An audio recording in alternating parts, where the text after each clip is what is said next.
morning students, welcome back. Now we start the new topic credit control by the RBI. हमने जो है control of money supply के बारे में पढ़ना था. Control of money supply bye RBI topic आपके हट गया है, बट आपको मैंने बताया था कि ये टॉपिक जो है आपके आगे यूज आएगा, नेक्स्ट चैप्टर में जो है वहाँ यूज आएगा, तो मैं इस टॉपिक को आपको यहीं पे कवर करा देती हूँ. ठीक है, तो एक चीज़ आप ध्यान रखिए, कंट्रोल ऑफ मनी सप्लाई. जैसे सप्लायर जो है वो कमर्शियल बैंक है और आरबीआई है, तो आरबीआई और कमर्शियल बैंक दोनों ही मिलकर जो है कंट्रोल करती है मनी सप्लाई पे, ताकि इन्फ्लेशन और डिफ्लेशन ना हो. इसमें जो मेन रोल प्ले करती है वो सेंट्रल बैंक करती है, और उसके बाद जो उनका हेल्प करता है वो हमारी कमर्शियल बैंक करती है. ठीक है, तो कंट्रोल करने के लिए कुछ इंस्ट्रूमेंट्स वो यूज करती है, जिसके थ्रू जो है वो इन्फ्लेशन और डिफ्लेशन की प्रॉब्लम को सॉल्व कर सके. दो तरह के इंस्ट्रूमेंट्स यूज किए जाते हैं, क्वांटिटिव और क्वालिटेटिव. जैसा कि इनका नाम है क्वांटिटिव. क्वांटिटिव का मतलब होता है कि मनी की क्वांटिटी में चेंजेस करके, यानी मनी की क्वांटिटी में तो हम चेंज नहीं कर सकते, इंटरेस्ट रेट में चेंज कर जो है हम यहाँ पर मनी की सप्लाई को कंट्रोल करते हैं. ठीक है, और दूसरा आता है क्वालिटेटिव. क्वालिटेटिव का मतलब है कि क्वालिटी से कॉम्प्रोमाइज़ करके, क्वालिटी से में चेंजेस लाकर, या फिर हम उसी में चेंज कर जो है अपने इंस्ट्रूमेंट यूज़ करेंगे. जैसे मार्जिन हो जाता है, या फिर हमारे जो मॉडल सेशंस हो सकते हैं, इनके थ्रू जो है आरबीआई चाहती है कि इन्फ्लेशन और डिप्रेशन की जो प्रॉब्लम है वो सॉल्व हो जाए. ठीक है, तो बेसिकली ये है कि क्वांटिटेटिव इंस्ट्रूमेंट्स जो होते हैं उनमें हम रेट के थ्रू, रेट मतलब इंटरेस्ट रेट के थ्रू जो है हम क्वांटिटी, इंटरेस्ट रेट की जो क्वांटिटी है, इसमें जो डायरेक्टली मनी पे इफेक्ट होता है, उसमें चेंजेस करके उसको इंक्रीज और डिक्रीज करके इन्फ्लेशन और डिफ्लेशन की प्रॉब्लम को सॉल्व करते हैं. तो क्वांटिटेटिव जो होते हैं उसमें कुछ आपको टॉपिक्स पढ़ने को मिलेंगे, जैसे डीआर हो सकता है, आरआर हो सकता है, आरआर हो सकता है, open market operation, cash reserve ratio और एसएलआर.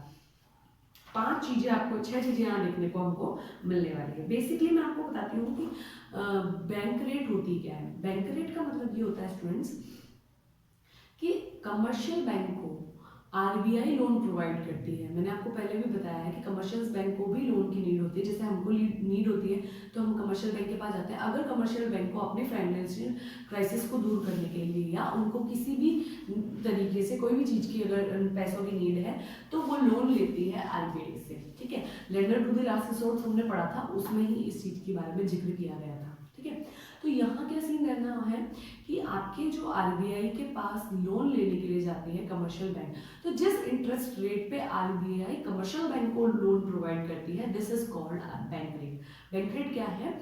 आरबीआई जिस रेट पे कमर्शियल बैंकों को लोन प्रोवाइड करती है, this is called bank rate. Bank rate जो होती है, एक बार आप बुक के अकॉर्डिंग देखिए, bank rate refers to the rate of interest at which the RBI leads money to the commercial bank. It relates to instant loan requirement of the commercial bank. Instantly अगर commercial bank को loan की need है, तो RBI के पास जैसे ही वो instantly जाती है, इंस्टेंटली उसे लोन प्रोवाइड कर दिया जाता है. जिस रेट पे उसे लोन प्रोवाइड किया जाता है, जिस इंटरेस्ट रेट पे उसे लोन प्रोवाइड किया जाता है, उसे हम बैंक रेट कहते हैं. The increase in bank rate is often followed by increase in the market rate of interest rate changed by the commercial bank from the general public. Accordingly, the cost of credit, also called the cost of capital, change in the market. When bank rate is increases, market rate of interest is also increases.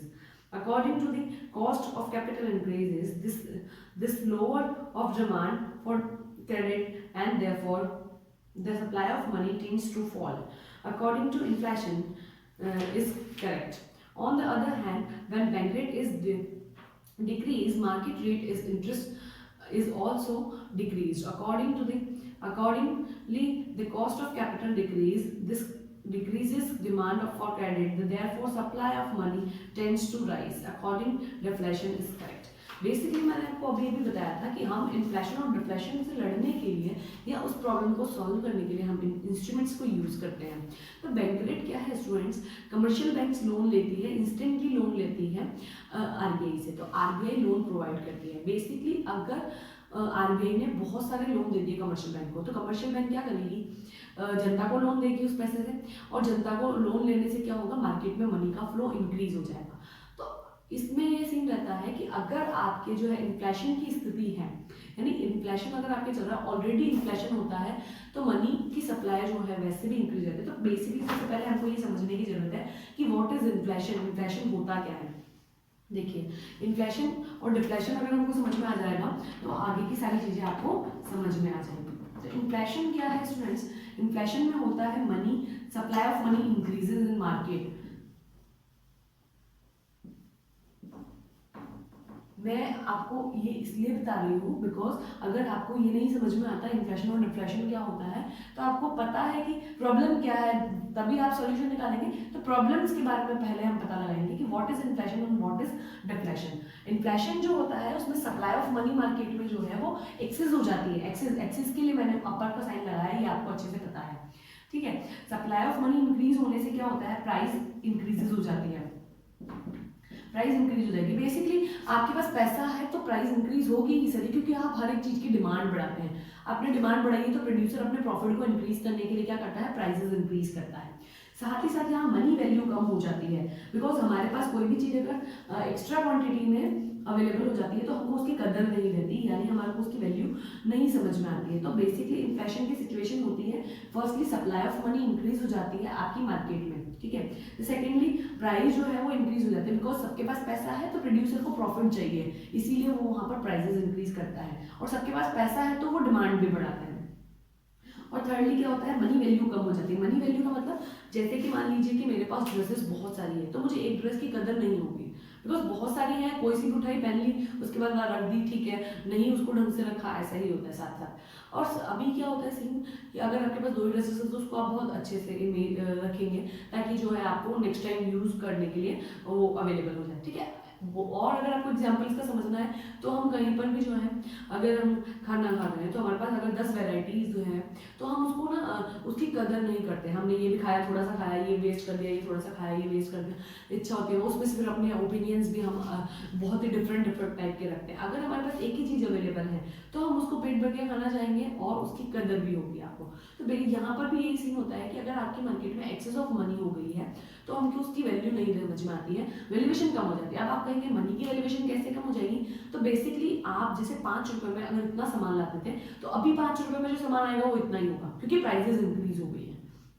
Same चीज अभी आप देख रहे होंगे कि महंगाई, इससे पहले महंगाई चल रही थी, अभी तो मंदी आ गई, इससे पहले जब अपनी महंगाई चल रही थी उस समय अपन को जो है, अगर हम 100 रुपए मार्केट में लेके जाते तो इतनी सी सब्जी लाते थे, ठीक है। और जैसे ही लॉकडाउन हुआ, कोरोना का टाइम आया, तब अगर आपने देखा होगा तो वेजिटेबल्स जो है वो पेरिशेबल गुड्स है, वो खराब हो जाती है, तो उनको सेल करने के लिए लोगों ने क्या किया था, उनकी जो रेट है वो कम कर दी थी, तो वो उनकी जो हमको 100 रुपए में लाते थे इतनी सारी सब्जी आती थी। तो वो क्या होता है, ये चीज आपको बताने की कोशिश की गई है कि मनी अगर आपके पास एक्सेस में हो जाती है तो उसकी वैल्यूएशन कम हो जाएगी और प्राइसेस इंक्रीज हो जाएगी। इन्फ्लेशन की सिचुएशन में यही होता है। अगर आप डिफ्लेशन देखते हैं तो डिफ्लेशन की सिचुएशन क्या होती है students, just opposite. Just opposite का मतलब ये होता है कि आपके यहाँ पर पहले हो जाएगी supply of money come, basically आपकी मार्केट में मनी है ही नहीं, यानी मंदी की स्थिति आपको देखने को मिलेगी, ठीक है। सेकेंडली आपकी जो है प्राइसेस कम हो जाती है, बिकॉज किसी के पास पैसा है ही नहीं तो देगा क्या, प्रोड्यूसर को अगर कमाना है तो मिनिमम प्राइस पे उसको सेल करना पड़ेगा, ठीक है,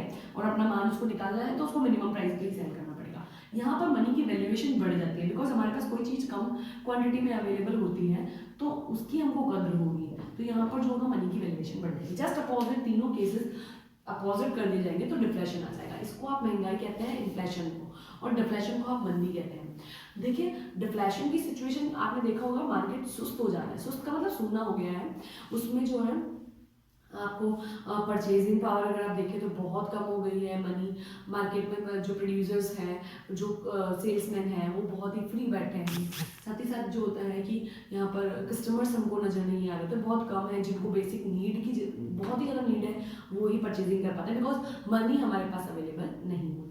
और महंगाई की सिचुएशन ये होती है कि चारों तरफ आप देखें तो मार्केट में भीड़ लगी पड़ी है, सारे प्रोड्यूसर्स प्रॉफिट कमा रहे हैं, कंज्यूमर्स बहुत ही शान से, यहाँ कह सकते हैं बहुत ही खुशी से गुड्स और सर्विसेज को परचेज कर रहे हैं, बिकॉज दे हैव मनी, उनके पास जो है मनी है, इसलिए वो चाहते हैं कि वो पैसा खर्च करें और गुड्स और सर्विसेज खरीदें। अब इस सिचुएशन में उन्होंने डिमांड इंक्रीज की होती है तो प्राइस इज ऑल्सो इंक्रीजिंग। जब भी आप डिमांड इंक्रीज करते हैं तो प्रोड्यूसर्स की प्राइस इंक्रीज कर देता है, बिकॉज उसको पता है कि आपको उस चीज़ की नीड है।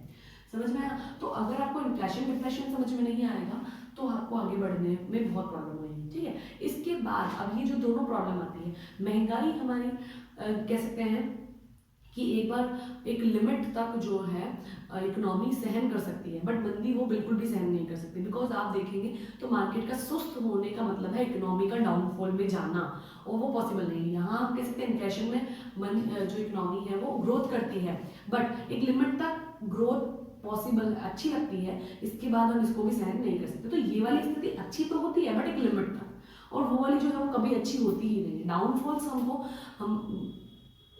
हम कह सकते हैं कि हमारी इकोनॉमी को गर्त में ले जाते हैं, यानी बुरी तरीके से आपकी इकोनॉमी जो है वो फॉल की तरफ चली जाती है। And we don't need this, हम इसको चाहते ही नहीं हैं कि हमारी जो इकोनॉमी है वो डाउनफॉल में जाए। इससे आपकी ग्रोथ, स्टेबिलिटी, सब चीज़ें रुक जाती हैं। समझ में? तो ये इन्फ्लेशन और डिफ्लेशन है। इनके इंस्ट्रूमेंट्स को हम नेक्स्ट क्लास में देखेंगे। इससे रिलेटेड अगर आपको कोई भी प्रॉब्लम आती है तो आप कंसल्ट कर सकते हैं, बिकॉज इन्फ्लेशन और डिफ्लेशन बहुत जरूरी है पढ़ना, ठीक है। तो आप इन्फ्लेशन और डिफ्लेशन को क्लियर करें। नेट पे इसका डेटा अवेलेबल होगा, आप उसको देखें, बुक में जो है आपके, आप उसको देखें। अगर रिलेटेड कोई भी प्रॉब्लम आती है तो हम कंसल्ट करेंगे, ओके।